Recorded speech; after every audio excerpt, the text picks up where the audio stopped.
Mawalay sa akin ang aking bunsong anak na 7 taong gulang at siya po ay di gaano makapagsalita at siya po ay may hyperactive disorder.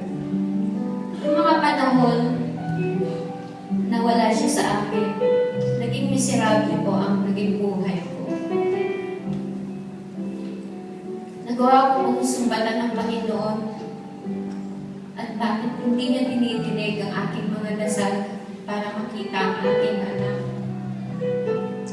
Nagawa ko rin pong wakasan ang aking buhay sa kawalan ko ng pag-asa na makita siya. Sa tulong po ng mga taong ginamit ng Panginoon na mga naglilingkod sa Kanya at nakakakilala sa Kanya, sila po ay aking nakilala at nakasama. Sa pamamagitan ng kanilang gabay, nakilala ko po ang Panginoon. Siya po ay aking tinanggap at ako po ay isang naging ganap na born again sa kabila po ng aking suliranin.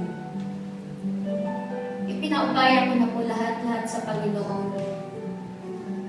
At ang tanging hiling ko lang po sa Kanya, ituro niya po ang daan patungo sa ating anak. Dahil po lahat na po ay ginawa na namin ang lahat-lahat para na makita siya. Ako po ay nagtiwala sa Panginoon na alam ko siya ang magtuturo ng daan patungo sa aking anak.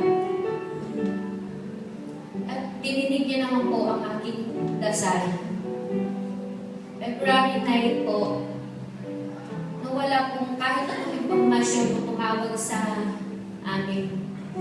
Kami po ay dinala niya, kaming mag-asawa, sa kung saan nandun po ang aking anak.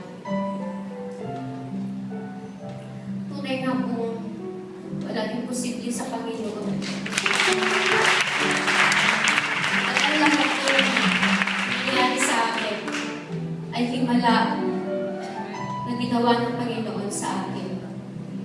Tunay nga po siya ay makapangyarihan sa lahat at walang imposible sa Panginoon.